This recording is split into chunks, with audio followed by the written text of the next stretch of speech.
Bonjour les amis, c'est pas parce que vous êtes un daron que vous savez pas ce que c'est cet objet, mais si vous savez pas ce que c'est cet objet, c'est sûrement que vous êtes un daron. Voilà, c'était mon petit conseil, bonjour et bienvenue pour cette nouvelle vidéo. Mais avant de commencer cette vidéo, dis-moi dans les commentaires quelle est ton année de naissance. Tout le monde s'en fiche, mais moi ça m'intéresse, alors dis-le moi dans les commentaires, c'est très important. Et bien évidemment, que serait une vidéo YouTube sans la petite pause abonnement les amis, et je vous laisse 5, 4, 3, 2, 1.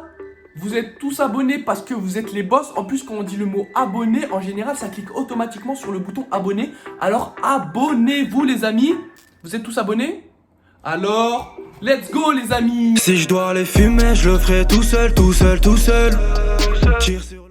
Un enfant né en 2010 a commis l'irréparable. Les amis, vous allez voir que cette histoire, elle est juste choquante. Je sais que cette année et en ce moment même, on a beaucoup parlé des 2010 avec le hashtag anti-2010 par exemple, mais ça s'est pas du tout passé cette année, mais plutôt l'année dernière. Dans un collège dans le sud de la France et plus précisément dans une classe de 6e. Et justement, dans cette classe de 6e, il y avait un enfant qui s'appelait Théo et qui était le plus jeune de sa classe et le plus jeune de l'établissement, et il était né en 2010, tout simplement parce qu'il avait sauté une classe, donc il se retrouvait qu'avec des 2009. Et à cause de ça, malheureusement pour lui, durant toute l'année scolaire, il se faisait souvent harceler par rapport à son année de naissance. Il prenait énormément de réflexions en disant que c'est un intrus qui vient d'une autre planète, qu'il est pas normal et que c'est un gamin, enfin bref, plein d'insultes de ce genre. Et d'ailleurs, dans tout l'établissement, personne l'appelait par son prénom, au contraire, tout le monde l'appelait le 2010 parce que c'était le seul 2010 de l'établissement. Ça, à la limite, il s'en fichait un peu parce qu'il avait pris l'habitude, donc il calculait plus trop ces insultes-là. Sauf que le problème, c'est qu'un jour où il avait pas cours de l'après-midi, il est parti faire une sortie vélo avec ses potes, et là, croyez-moi que ça s'est pas du tout bien passé. Ils sont partis comme ils avaient l'habitude dans une forêt à quelques kilomètres de chez eux, et sauf que pendant leur balade à vélo, ils sont arrivés devant une sorte de pont en hauteur où c'est beaucoup trop étroit pour passer en vélo, et en dessous en plus il y a plein de rochers, donc si tu tombes du pont, clairement t'as une chance sur deux de mourir. Forcément ils ont tous posé leur vélo devant le pont et ils se sont dit qu'ils allaient traverser à pied, sauf qu'évidemment ils avaient tous peur de traverser, donc ils ont forcé le plus petit de la bande, donc Théo, à traverser le pont en lui mettant le roi des coups de presse et en lui laissant pas le choix. Du coup forcément Théo il était en panique, mais il s'est dit qu'il allait faire le bonhomme, donc il commence à traverser le pont, et comme il est assez débrouillard, il y arrive sans trop difficulté à arriver au milieu du pont. À ce moment-là, il commence à appeler ses potes en criant, en leur disant c'est bon, vous pouvez venir vous aussi. Il y a assez de place pour qu'on passe plusieurs en même temps. En plus, c'est grave stable. En leur disant ça, en criant, bah forcément déjà Théo, il a pas trop l'équilibre. Donc déjà, il est à deux doigts de tomber. Plus de ça, il voit ses potes morts de rire qui commencent à s'en aller avec leur vélo. En mode en le laissant tout seul sur le pont pour lui faire une blague quoi. Blague totalement pas drôle d'ailleurs. Du coup, lui, pris de panique, il commence à se dépêcher à rejoindre son vélo pour rejoindre ses potes. Mais le temps qu'il arrive à son vélo, il prend beaucoup trop de retard. Donc forcément, jamais il arrivera à rejoindre ses potes. Sachant qu'en plus, il est beaucoup trop jeune pour avoir un téléphone, donc il peut pas appeler ses potes pour leur demander où ils sont et les rejoindre. Donc lui, dès qu'il arrive à son vélo, il décide de rentrer chez lui tout simplement, qui me paraît évidemment être la meilleure chose à faire. Mais sauf que comme par hasard, sur le chemin du retour, il voit au loin un groupe d'enfants, mais il arrive pas à trop savoir si c'est ses potes ou pas, parce que lui, il se rappelle que ses potes, ils étaient 4, et au loin, il voit un groupe de plus de 4 personnes. Donc à la base, il se dit que ça peut pas être ses potes. De toute façon, comme c'est sur le chemin de son retour, il va quand même jeter un œil pour voir qui sont les enfants qui sont arrêtés au bord de la route. Du coup, il s'approche petit à petit, et là, il commence à se rendre compte qu'il y a un petit problème, parce que effectivement, c'était bien ses potes, mais en plus de ça, ils étaient accompagnés de 2 gars de son collège à lui. Du coup, il s'approche et il demande qu'est-ce qui se passe. Et là, ses potes, ils commencent à lui dire que malheureusement, il y a un des 2 gars qui a crevé un pneu et qu'ils essayent de le réparer, mais malheureusement, ils y arrivent pas. Et là, Théo, il commence à voir la doue qui arrive. D'ailleurs, il y a un de ses potes qui s'approche de lui et qui lui dit avec un ton assez vénère, comme c'est toi le plus jeune, tu vas donner ton vélo au gars et c'est toi qui vas rentrer à pied en tenant le vélo crevé à la main. Et sauf que là, pour Théo, c'est vraiment la goutte d'eau. Il en a marre de se faire racketter et de se faire harceler par ses potes. Du coup, là, c'est lui qui hausse le ton et il dit non, c'est mort, je vais pas faire plusieurs kilomètres avec un vélo crevé, c'est mort, vous m'avez pris pour qui? Et sauf que là, il y a un des gars qui s'approche de lui, qui lui arrache son vélo des mains, et c'est là qu'il va se passer une dinguerie de fou malade. D'ailleurs, je pense que c'est le moment que vous attendez tous parce que je me suis arrêté à là sur TikTok, et croyez-moi que ça va très mal finir. Donc mettez pause dans la vidéo et écrivez dans les commentaires ce que vous pensez qui va se passer. Celui qui trouve, je lui paye un taco 5 viandes. Du coup, Théo, il se fait arracher son vélo des mains, et là, super énervé, il commence à hurler, à insulter tous ses potes de tous les noms, et sur le coup de l'énervement, il va bousculer le gars qui était le plus proche de lui avec son vélo, ce qui va malheureusement le faire trébucher. Et ceux qui ont bien retenu les détails, normalement vous savez qu'ils étaient au bord de la route, et malheureusement pile à ce moment là il y a une voiture qui va passer, et comme ils étaient sur une route départementale, forcément les voitures elles vont super vite, donc l'enfant il va trébucher sur la route et il va se faire percuter par une voiture. Heureusement pour lui, on va dire, dans son malheur il va avoir un peu de chance, c'est à dire qu'il va pas se faire percuter la tête, mais il va quand même se faire percuter les jambes. Donc évidemment la voiture qui a percuté l'enfant, elle va directement s'arrêter, va directement être envoyée à l'hôpital. Et au final, le résultat, c'est qu'il va être paralysé des jambes et il va finir toute sa vie en fauteuil roulant, malheureusement. Tout ça à cause d'une histoire de vélo qui a super mal fini. Et comme c'est marqué dans le titre, Théo, il a commis l'irréparable en bousculant un de ses camarades, ce qui lui a coûté presque la vie. Concernant Théo, lui, évidemment, il a été jugé pour cet acte involontaire. Suite à cette histoire, il a évidemment changé d'établissement. Les parents de Théo devront toute leur vie payer une pension à la famille de la victime. Et croyez-moi donc que cette histoire a fini très mal pour les deux. Donc les amis, faites très attention au harcèlement scolaire, parce que des fois quand on est enfant, on se rend pas forcément compte de certaines choses, mais ça peut avoir des conséquences énormes comme l'histoire que je viens de vous raconter. Donc voilà les amis, c'est déjà la fin de cette vidéo. N'hésitez pas à me dire ce que vous en avez pensé dans les commentaires. Si vous avez déjà subi du harcèlement ou vu du harcèlement, à évidemment liker la vidéo si elle vous a plu. Et si vous êtes les boss, et seulement si vous êtes les boss, à vous abonner. Enfin bref, ciao.